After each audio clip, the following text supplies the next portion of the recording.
Welcome, everybody. On behalf of the Holocaust Museum LA, my name is Michael Morgenstern, and I am a member of our education department at the museum. This morning, I'm pleased to welcome you to a discussion with Dr. Raul Artal, a Holocaust survivor from Transnistria. Before we begin, I would like to share a few words about the museum. Holocaust Museum LA is the first Holocaust survivor-founded Holocaust museum in the United States. In the 1960s, a group of survivors worked together to create a memorial for their loved ones who perished in the Holocaust, and this memorial eventually became Holocaust Museum LA. These survivors who established our museum did so with the mission to commemorate, educate, and inspire the future generations. Furthermore, they mandated that our museum should always be free to the public, making Holocaust education accessible to everyone. Even though we are not able to be in our museum's physical space for the time being, we are still able to carry forward their mission. This morning, you have the honor and privilege of listening to Dr. Raul Artal, who will share his story with you. After he shares his story, you can type in your questions and he'll answer as many as possible. Those watching on Zoom can use the Q&A box, and those on Facebook can use the comments. Dr. Raul Artal has been speaking at our museum for quite some time now and doing a lot of virtual talks since we started working from home, and it's an honor to introduce him. Thank you so much for joining us this late morning, early afternoon to share your story with us. And you may begin. Thank you very much, Michael, and welcome everybody. It's really a pleasure being with you. I hope you're all well and safe during these most challenging times. I will share with you my life journey, which is quite unique. I was born in hiding in a slave labor concentration camp. Babies were born at all the concentration camps. Even at Auschwitz, close to 1,000 babies, and about 500 of them were given up for adoption, and a few survived. The name of the slave concentration camp where I was born is Bershad-Transnistria, where my parents were deported from Chernovitz, Bukovina, which is currently in Western Ukraine. Very few people have heard of Transnistria, although Transnistria was recognized in the Holocaust chronicles as the Romanian Auschwitz. 1 to 1.5 million Jews perished in Western Ukraine. Father Dubois still attempts to this day to uncover all the killing sites there and the number of victims. My parents were forced into slave labor, my mother in early pregnancies, on Durkstrasse D freeway, and also to dig trenches for the advancing Nazi army. I was hidden for close to 1 year with a small pillow over my head. I would like to quote Elie Wiesel, who addressed the issue of children during the Holocaust. And this was Elie said, "1 million children massacred. I will never understand. Jewish children, they haunt my writings. I see them again and again, hounded, humiliated, bent like the old men who surround them and trying to protect them in vain. They guess where they are going in vain. They guess where they are going. They know it, and they keep silent." over 1 million Jewish children massacred. Can we share the first image, please? First slide.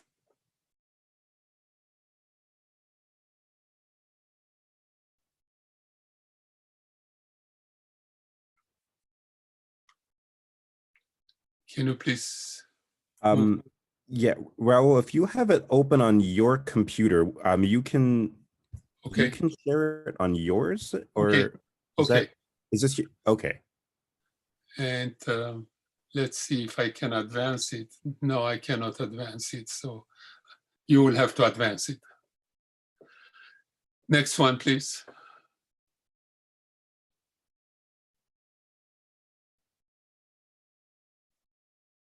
So, Let me see if I can advance it now.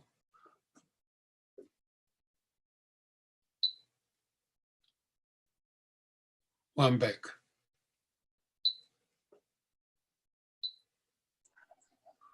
Raul, I'm sharing my screen, so just tell me when you want me to go forward. Can you go to the first image, please? If you go back. Okay. Okay, next one. Okay, so can I advance it from the bottom here? Or I have no control? So I'm controlling this, so just tell me when you want me to advance. Okay, perfect. So if we can go back one slide, please.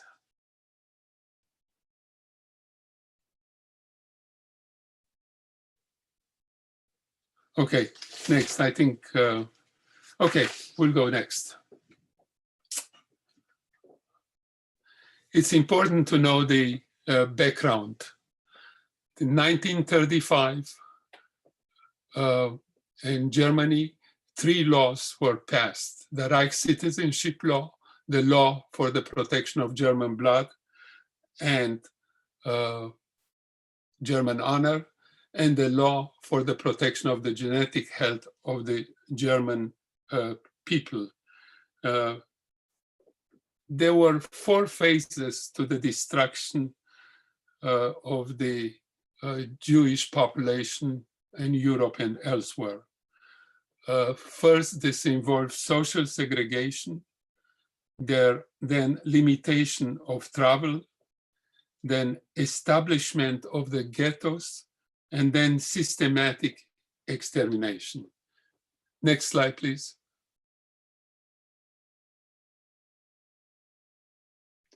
Between 1933 and 1940, just imagine, more than 1,400 anti-Jewish laws were passed in Germany with an ultimate goal: eliminate all the Jews, as decided at the Wannsee Conference in Germany, the Wannsee Conference of the leadership of Nazi Germany. Next.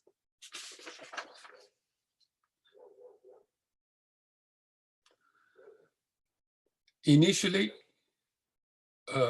Germany and the Allied countries underwent the adult euthanasia and T4 program. The subhumans, genetically inferior, undesirable races, among them Jews, were provided a special treatment. They were referred to the euthanasia center and euthanized, killed there. These were the first gas chambers utilized in the euthanasia program. Next.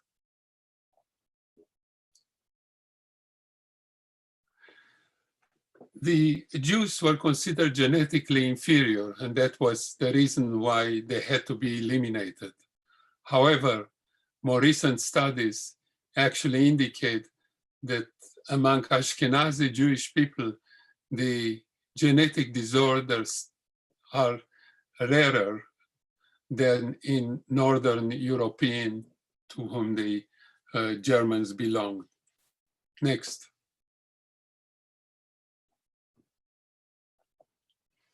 A little bit of the historical background and how my parents got deported from Chernovitz, which used to be called the Little Vienna, or the place where people and books lived, as per the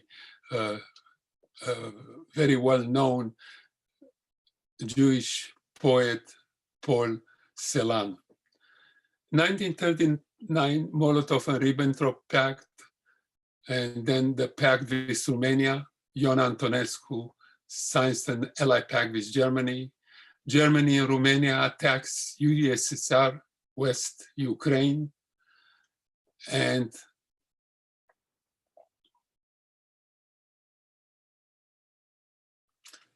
West Ukraine, and among them, the provinces of Bessarabia and Bukovina.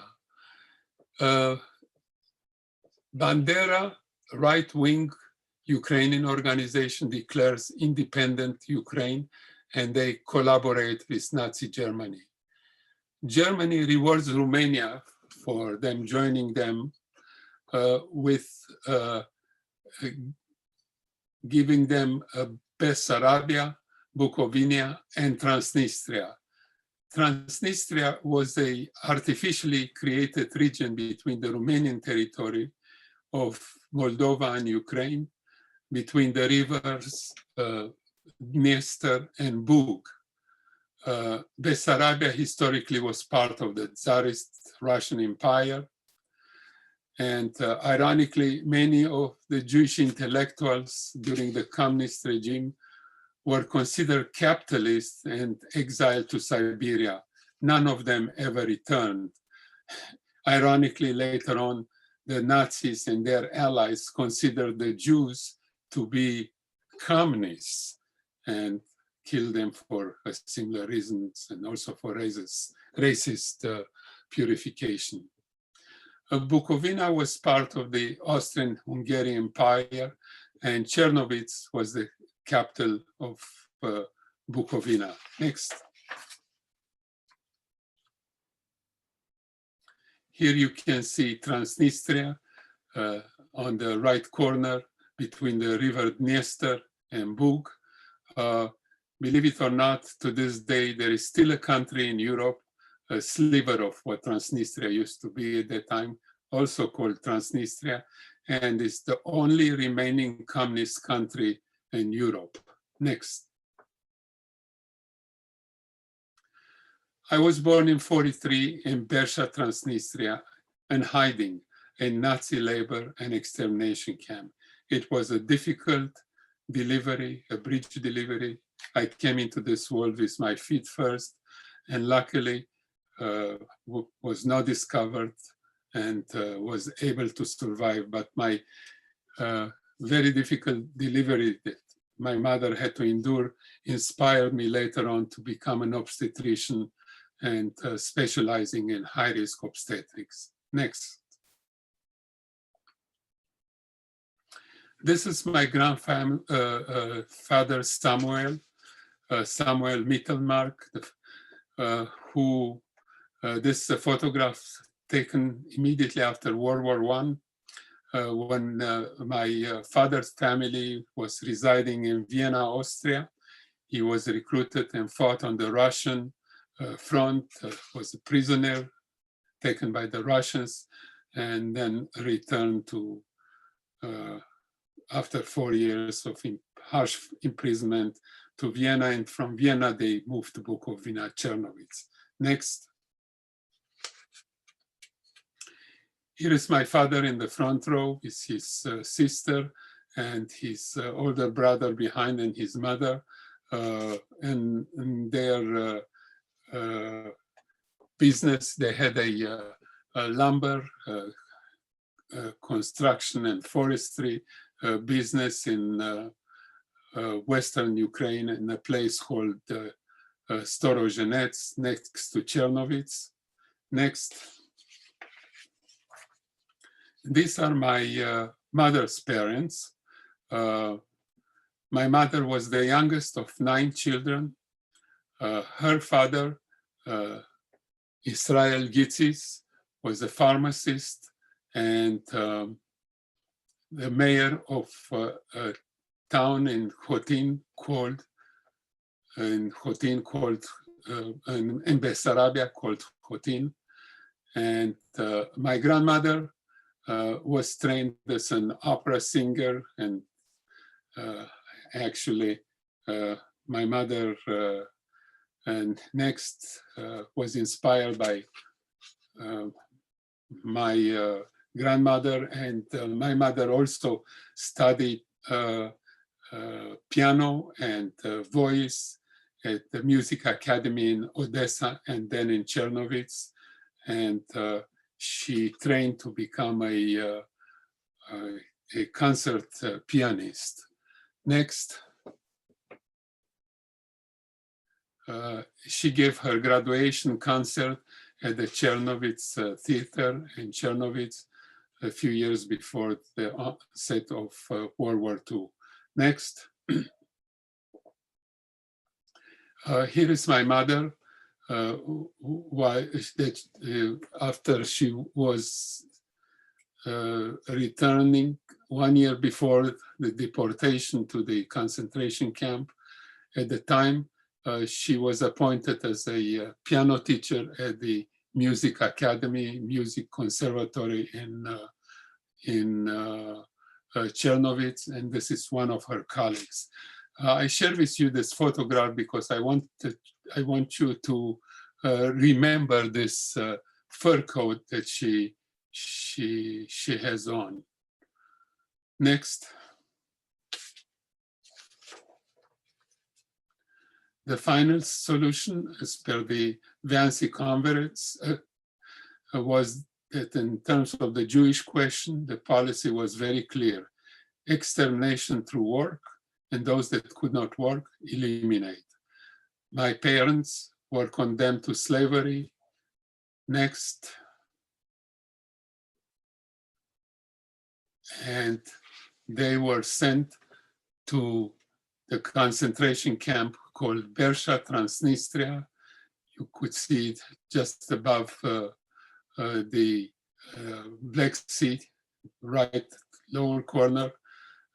Bershad is the one marked most to the immediately to the left of the word Transnistria. These are concentration camps all over Europe. Next. The Nazi concentration camp were divided in 3: labor and ultimately concentration camp, prisoner of war camps, and straight extermination camps. People were executed. Many died of illnesses, starvation, suicide. After liberation, many suffered from post-traumatic shock syndrome. My mother did suffer from post-traumatic shock syndrome, psychiatric conditions, recurrent nightmares. Although I was a toddler when the camp was liberated, I experienced for many years recurrent nightmares. It took a long time until I was cured of these horrible nightmares. Next.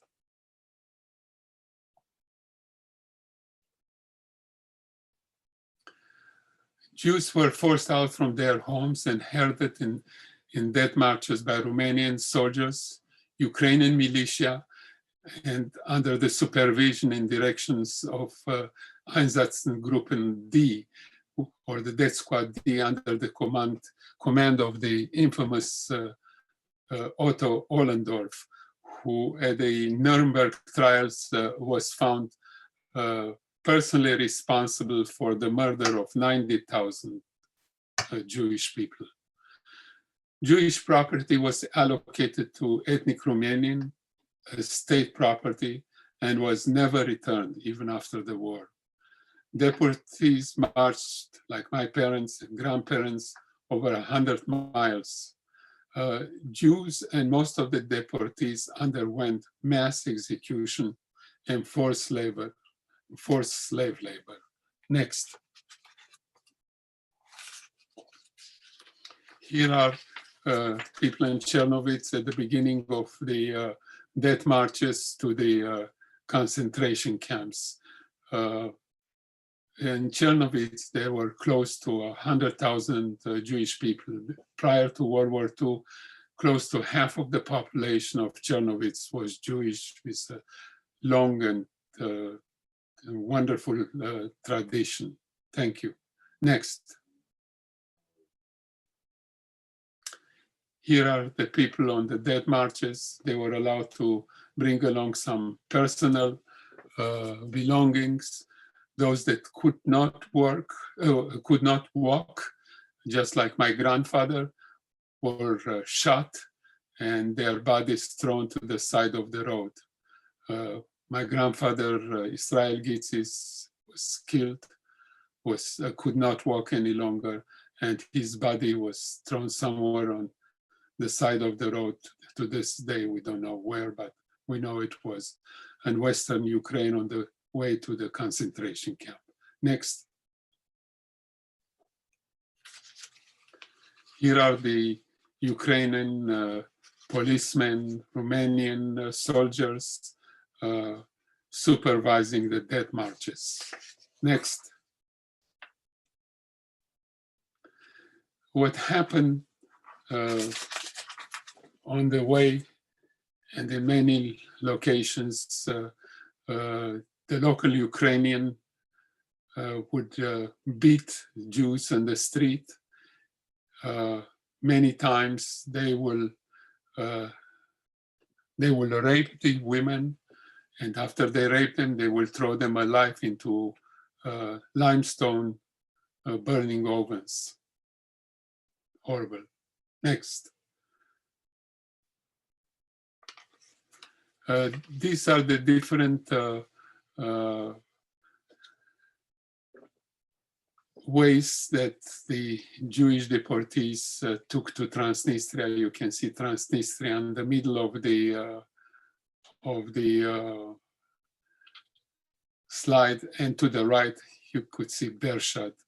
It's estimated that of the 15,000 people that ended up in the slave labor concentration camp, Bershad, about close to 10,000 or more perished. Next. Horrible things happen on the way in different places. In Bogdanovka, for example, it's a place where the Nazi German and Romanian gendarmes discovered that typhus epidemics erupted. So they herded the people into these houses and burned them alive. Next.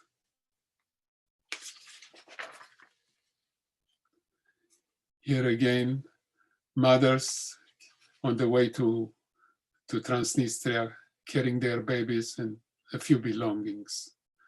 And the Romanian soldier on the side there accompanying them. Next.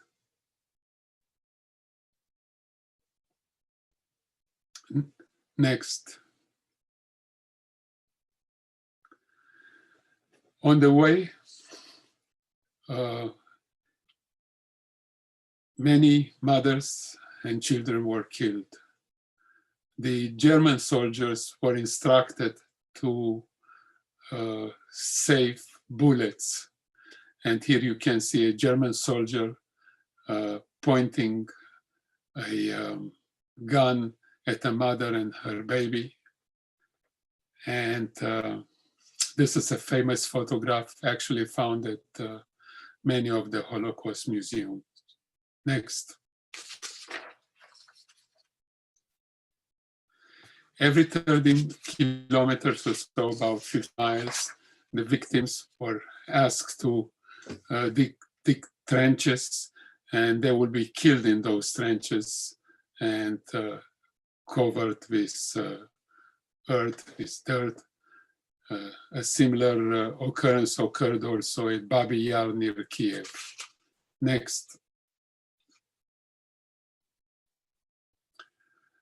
In a letter that my mother left for me, I must mention that there was not a single day that I remember growing up that my mother would not mention the suffering that they went through in the Bershad-Transnistria concentration camp.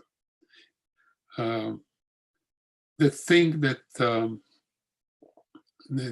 the suffering that the most affected her was not the beating on the freeways there and while digging trenches and so on, not the fear of death, but the hunger. They said the hunger was the most difficult thing to endure because they were not fed.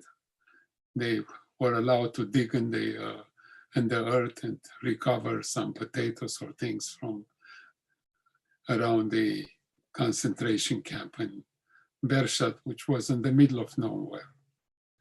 From Chernovitz to Merkulesht, they were cramped into cattle wagons and then over 100 miles on foot to Bershad, through the muddy, dense forest of Kazauts. Next. And actually, one of the people on that dead march was the famous Israeli painter Arnold Dagani, and this is his artistic rendition of the march through the forest of Kazauts. Next. This is a photograph taken in the forest of Kazauts. Tens of miles with no place to rest, no food, no water. Next. I visited the place about 4 years ago, and this monument was erased near the Kazauts forest, and it says in Russian and actually Yiddish that here are interned 6,000 Jews cruelly murdered in the forest of Kazauts by the Nazis. Next. My parents luckily survived. During the marches, more than half of the victims actually died. Approximately 150,000 Jews from Bessarabia, Bukovina were killed. And as I mentioned before, close to 1.5 million Jews from Western Ukraine died, execution, typhus, typhoid fever, hunger, and freezing. Next. Bershad, actually, before World War I, was a small Jewish town and known for centuries for its Hasidism movement and for Talit weaving industry. The prayer shawls were made there and exported to all of Europe. More than half of the population of Bershad prior to World War II was Jewish. My parents on the death march walked about 104 miles. And then there they were forced to dig defensive trenches on the bank of River Bug and also build bridges and dig earth on Durkstrasse, the freeway D, which was supposed to link Germany to the rich resources Russian Ural. Each deportee had to complete a certain amount of digging. They had a quota. And my mother was pregnant, so my father was in pretty good physical shape. He was very athletic and he was completing also the quota that was allocated to her. Who could not work was killed or starved to death. While on the freeway is the only time that they were given some food. They were given a small piece of bread and a can of soup. Next. Here is Transnistria. You can see Bershad more to the east on the upper third. And you can see the Durkstrasse 4 marked with a dark black sign there going through very close to Transnistria, Gazin, Mikhailovka, Uman. Those were places where later on there were fierce battlegrounds between the Red Army and Nazi Germany army. Next.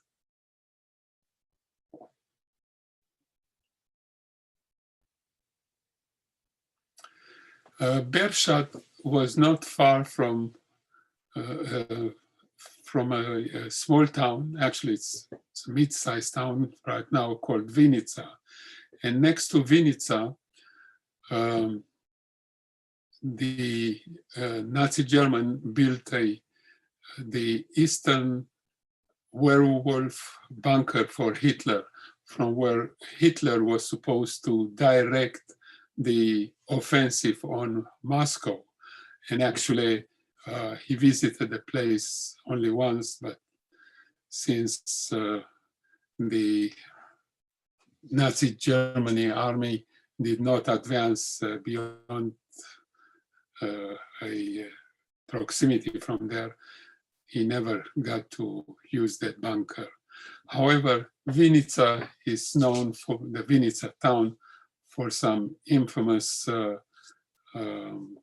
action conducted by Nazi Germany, by the Nazi army.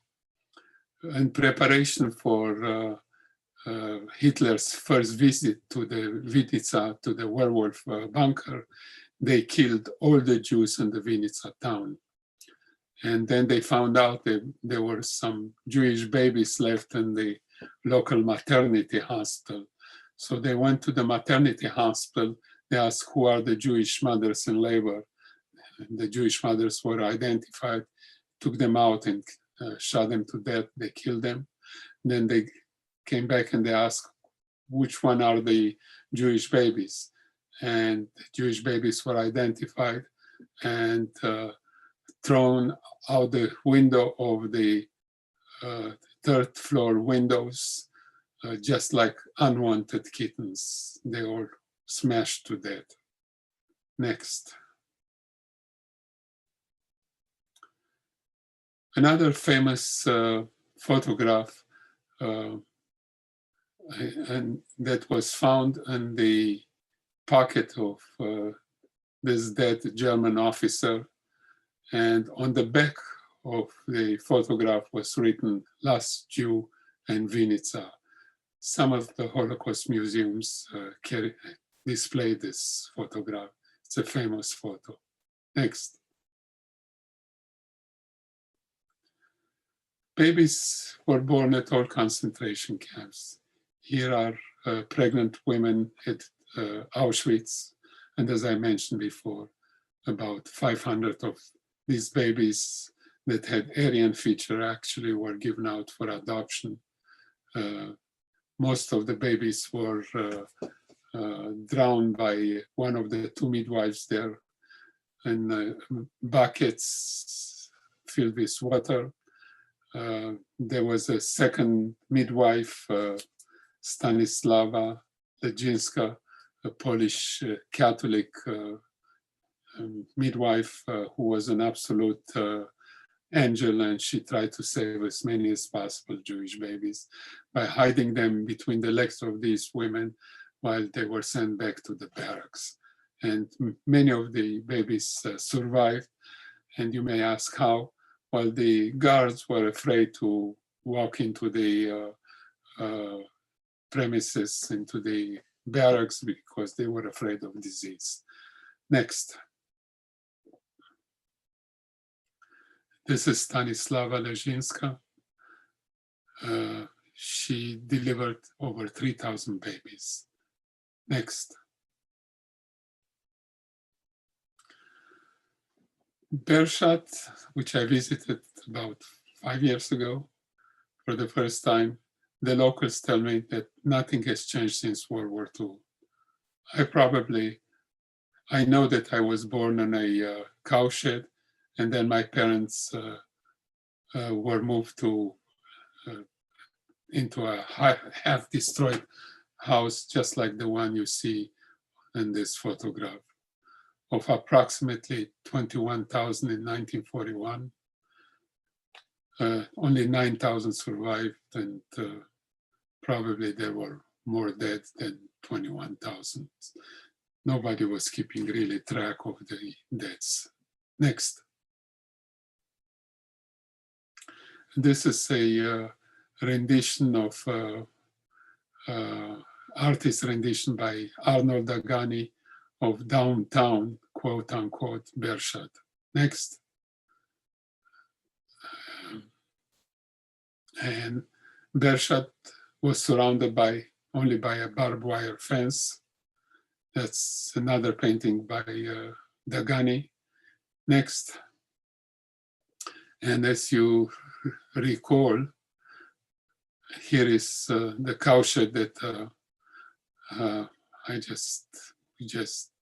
I probably was born in, and here is the another artist rendition by Dagani of the central market in Bershad, since the slaves were not given any food, only when they worked. They were allowed once a week to interact with local farmers not living far from there, and they will exchange by and large clothing for a loaf of bread or something else. As you recall, I pointed out at the beginning of my presentation a fur coat that my mother was wearing. They exchanged that fur coat for a slab of bacon, and they came from a strictly kosher home, but that slab of bacon saved their life during the first year in the Bershad concentration camp. Next.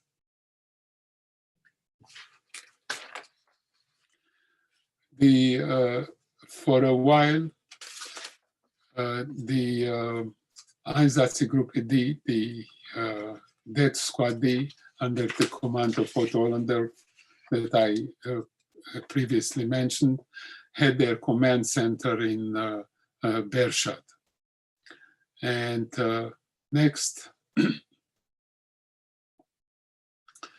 and the area, they were partisans and carrying activities against the Nazis and their Ukrainian collaborators. And the Nazis in the camp, the Einsatzgruppe D, wanted to find out who were the collaborators in the camp. They identify two teenagers, a brother and sister, that they somehow found out that they may be the one transferring information to the partisans. And they wanted to find out if there were other collaborators in the camp. They tortured these two teenagers to death, and they somehow, when they did not resist the beating any longer, they revealed a list that they had. On that list was also my father's name. Next. Here are the brother and sister being interrogated by the Einsatzgruppe D soldiers. Next. And here are the collaborators, the partisans, the Jewish collaborators. they were taken out for execution. My father had the intuition the executions occurred at the local cemetery.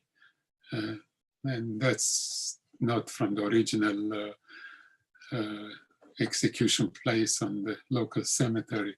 But my father had the intuition when they got there, he fell to the ground. There were probably hundreds of dead bodies on the ground because many executions took place there. And he pretended to be dead. And that's how my father escaped execution. And at night, he returned to the structure where my mother was. Next. Here is another artistic rendition by Dagani of the cemetery in Bershad. Next. And this is a letter given to my father, recognition for him collaborating, for my father collaborating with the partisans. It's written in Russian and has my father's name on it. Also, you see, they also use Yiddish on their stationery at that time, and was given to him at 1944 at the time of liberation of the camp in May of 44. And this original letter is at the Yad Vashem Museum in Jerusalem. Next. And here is a recognition letter from Yad Vashem sent to me. Thank you. Next. This is the Bershad Jewish Cemetery, as I visited 4 or 5 years ago. It's quite neglected, and there is a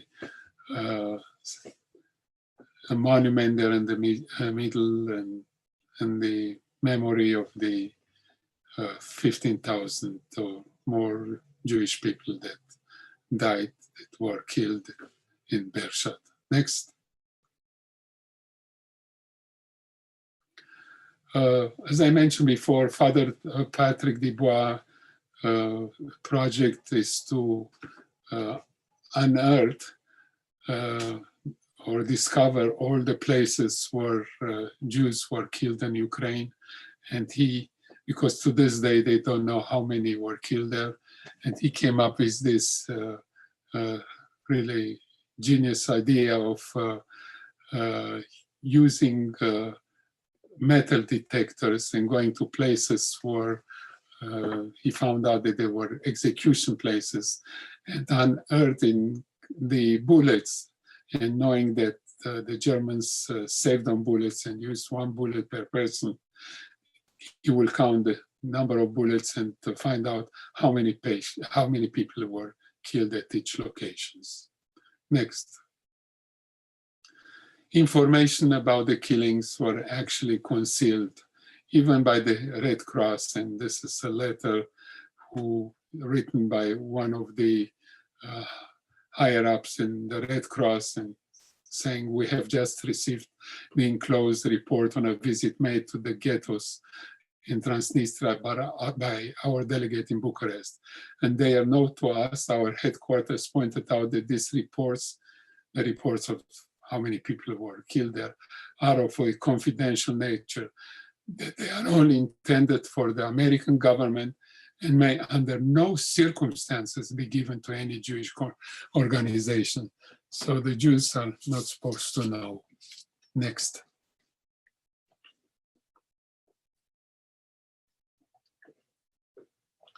Here is Father Dubois at one of the discovery sites.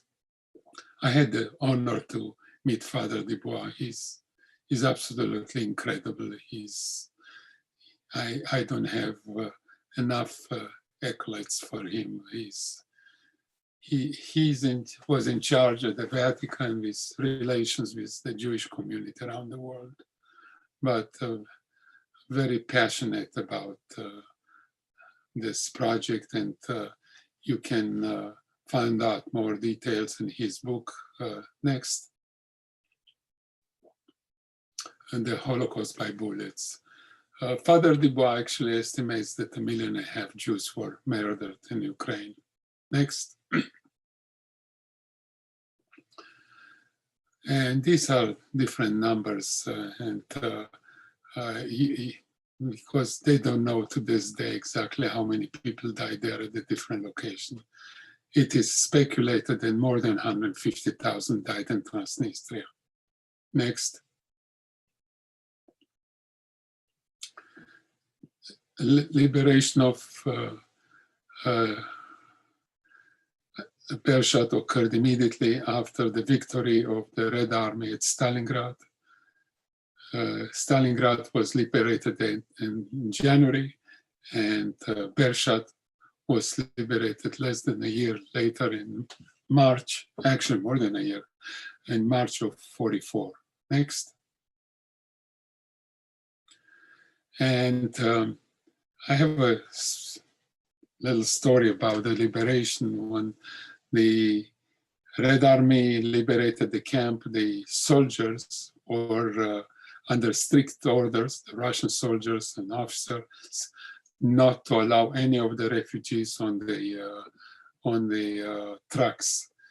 And however, my mother, who was fluent in Russian, was able to convince one of the officers to allow her, my father and I, to get on a truck to bring us to the first train station, Mogilev, which was like 100 miles from there. And one officer pulled out a piece of chocolate and gave me the piece of chocolate. I never had any solid food, and I spit this chocolate that my mother was trying to give me. And call from Ben Scheider of S. And I spit the chocolate, and the soldiers burst in laughter. And one of them said, "Don't worry," to my mother. "He will grow up and become a great, great, great commander in the Red Army." So my mother, who was trained as a musician and she was a concert pianist, did not miss a beat. And she said, "No, my son will become a doctor." And I heard that story so many times that I had no choice but to become a doctor. Next.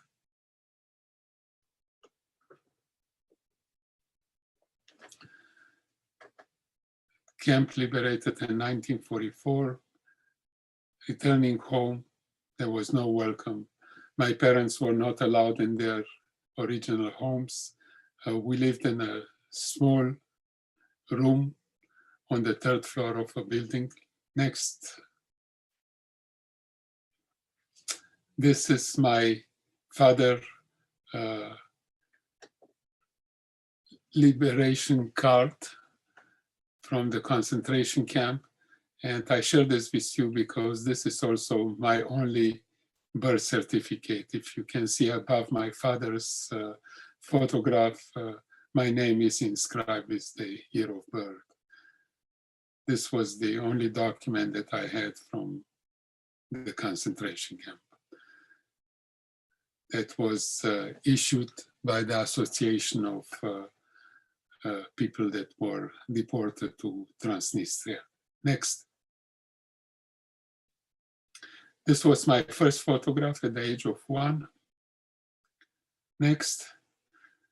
As I mentioned previously, we lived in a small room on the 3rd floor of this building in Chernovitz. My mother got her job back to the music academy, but the communist Russians started accusing all the Jews of being capitalists and deporting them to Siberia. So my parents ran away into Romania. Next. So from Transnistria to Chernovitz, this is how Transnistria looks today, the country of Transnistria that I mentioned. It's a sliver of what Transnistria used to be during the war. Next. Here, when we got to Romania, So Romanian was my third language. My first language was German, second Russian, third Romanian, fourth was English. Next. We lived in Romania in this town called Bacău, where I almost finished high school. Next. And then this is my high school in Romania. Next.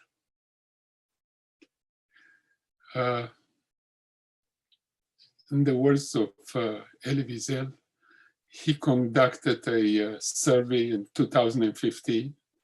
25% responded, and they were asked a very simple question.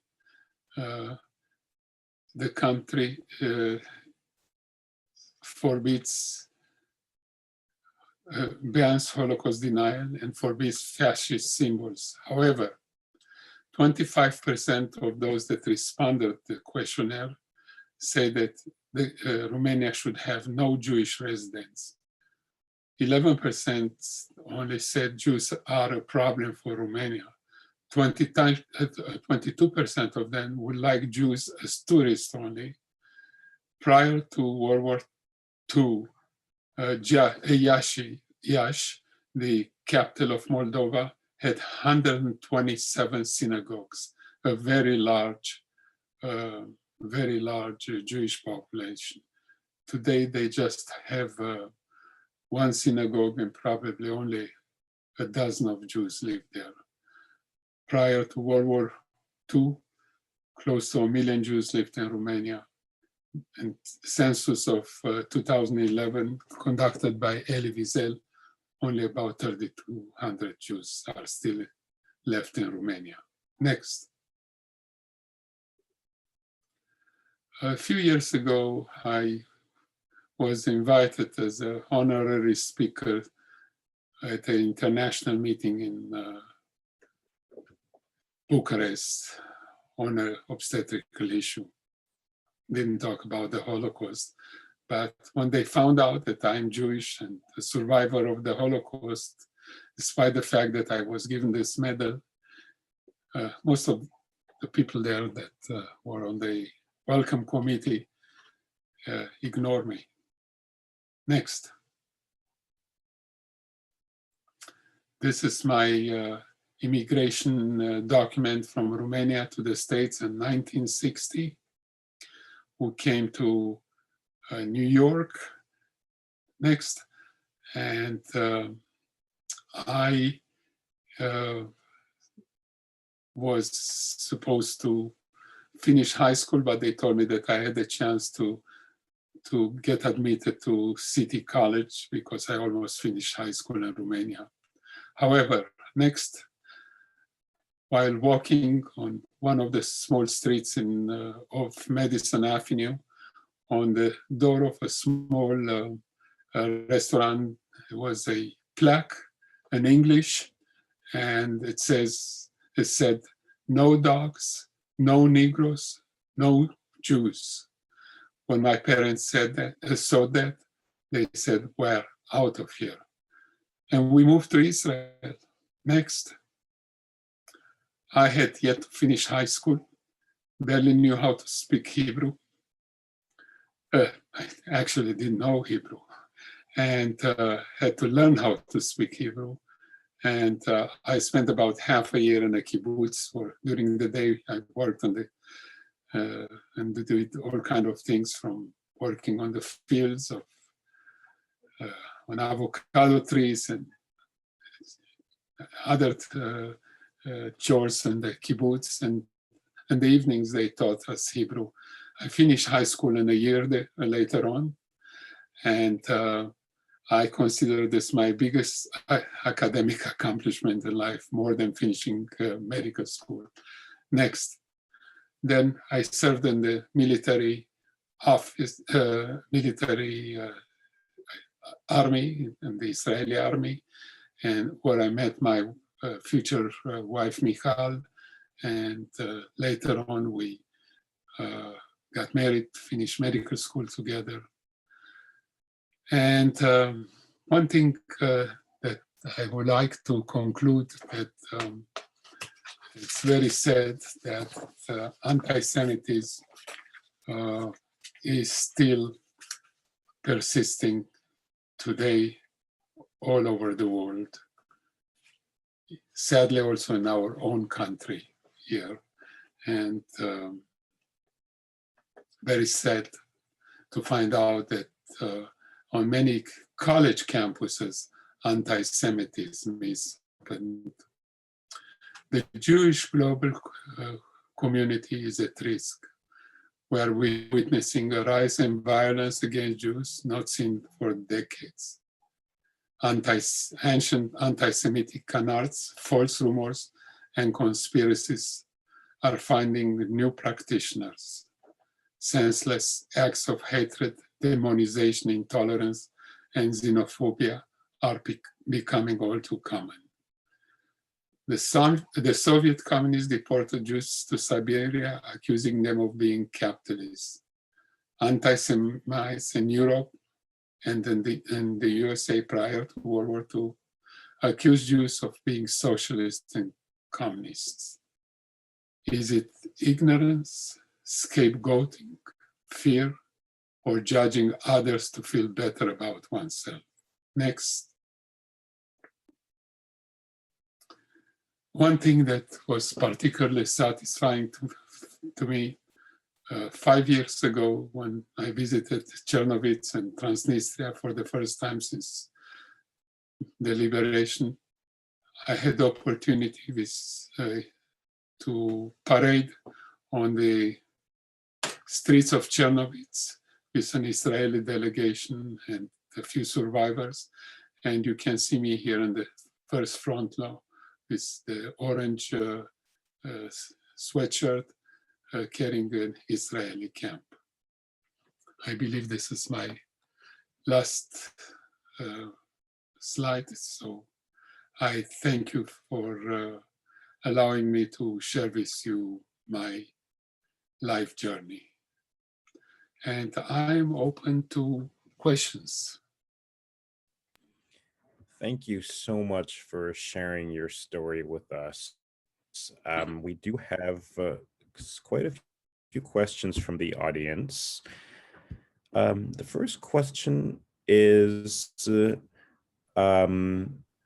if somebody would like you to elaborate on the Ukrainian militia that you mentioned and why they participated in helping the Nazis. Well, actually, prior to World War I and the 1800s and beyond that, the Tsarina Ekaterina, the Tsarina of Russia, established in Ukraine an area which was called the Pale. And basically was a giant ghetto. At that time, Ukraine had the tradition of pogroms, of systematically killing their Jews, and being in the Pale, and you could look it up, Google it, the Pale in Russia, you will understand that anti-Semitism there and in Eastern Europe was rampant for centuries. And actually, when surveys were conducted before World War II and after World War II, the countries that were identified as being the most anti-Semitic was not Germany, it was Russia and Romania. However, Nazi Germany enthusiastically embraced the scope, purpose of anti-Semitism, of eradicating the Jews. And so for generations, Jews were hunted in that part of the world, and periodically there were mass killings. Next question, Michael. Thank you so much. Did anyone from your extended family survive? Yes, my parents were lucky; they survived, and they survived because they were in good physical shape, and they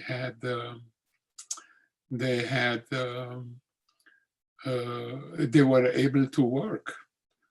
So those that were able to work as slaves were kept alive because the Nazi German and their collaborators needed slaves.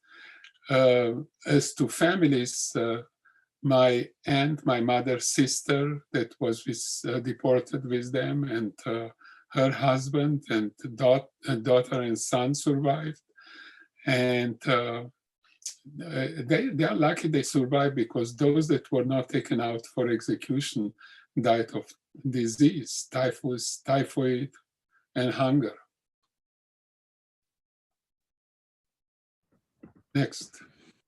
Thank you very much. And you mentioned the Polish midwife. Did she play a role? Was she the one who delivered you? No, she was the midwife at Auschwitz. She delivered babies at Auschwitz. And the camp where I was born, there were about a dozen of physicians. And one physician, his name was Dr. Menchel. Actually, he was a general practitioner. He was not even a obstetrician. He assisted my mother's delivery. And from description, I was not born in a very good shape, because as a general practitioner, he probably didn't know how to do a bridge delivery. So they told me that I required some kind of resuscitation initially, and then I came alive. So lucky me. Next. Thank you very much. Did you ever have siblings? No, it was typical for actually most of Europe. People after the war had very few children. Very few had more than one, because there was no food. Actually, when after the war, when my parents ran from Russia into Romania, there was food rationing in Romania, and I remember it to this day. Those were hard times. Hard times. Thank you very much. Do you remember anybody interacting with other children in the camp at all? Well, I actually know of people that were born in that camp. One of them is actually a close friend. She's the daughter of a colleague of my mother from school, and there were a few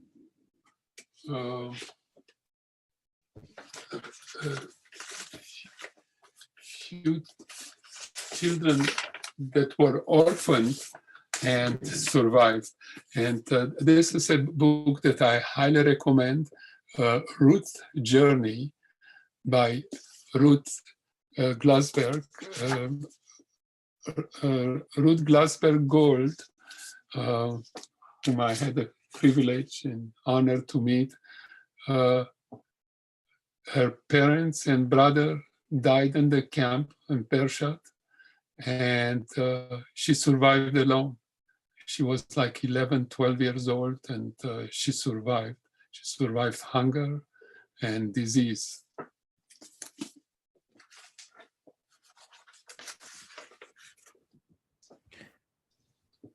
Thank you very, very much. You mentioned the sign in New York that made your family leave for Israel. Do you remember where that was, or what part of New York? Yes, that was in 1960, in a small street of Madison, on the door of a small restaurant. No dogs, no Jews.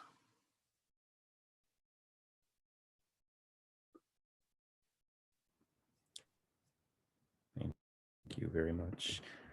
Do you know what sorts of activities your father participated in with the militia? He was not part of the militia. The Right, militia, yes. Yes, the underground, or you mentioned your partisan. father working Right. resistant. Yes. So the information that was given to the partisans was where the road, the freeway was being built, where it had bridges, the movements of the death squad when they were leaving camp and where they were going. And the camp was also guarded by Romanian soldiers, by fascist Romanian soldiers. And the commander of the Romanian army there was a guy by the name of Gynecology, who was also condemned to life in prison and after the war. But after about 14 years in prison, he disappeared from the prison and disappeared. Nobody ever found him. He, during his pastime, his entertainment was to tie people behind his motorcycle and drag them behind the motorcycle. And actually, my father was a victim. At one occasion, he caught my father coming out of the house, of that half-destroyed house, and to get some water. And he caught him and tied him to the motorcycle and dragged him through the camp. But my father was in pretty good physical shape, so he was able to survive the ordeal. Thank you for sharing.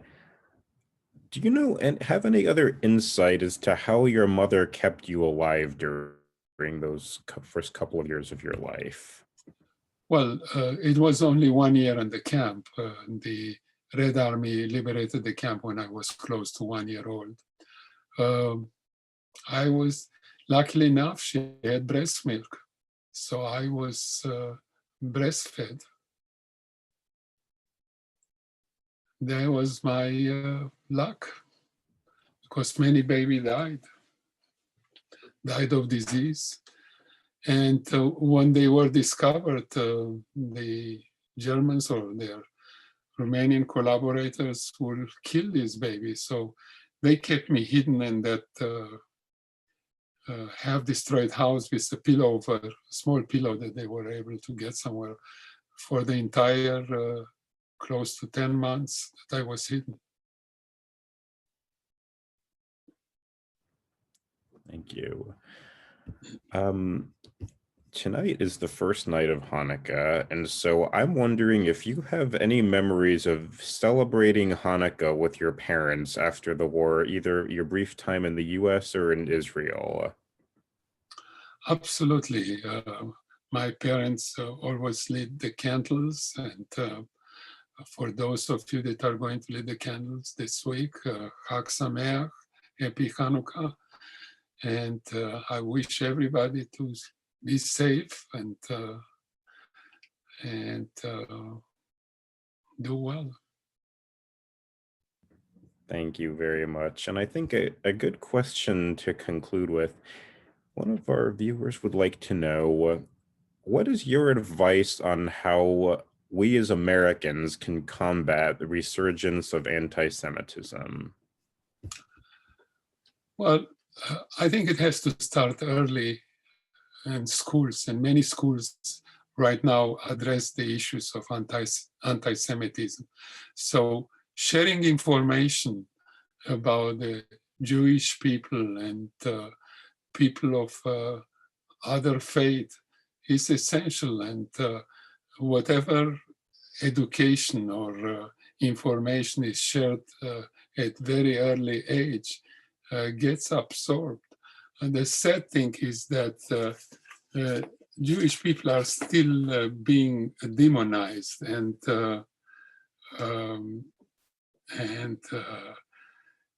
the ideology of anti-Semitism persists in many circles around the world,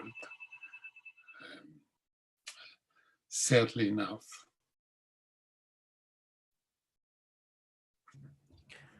Well, thank you so much. On behalf of the museum and everybody who tuned in today to listen to your story and your testimony, we thank you so much for sharing.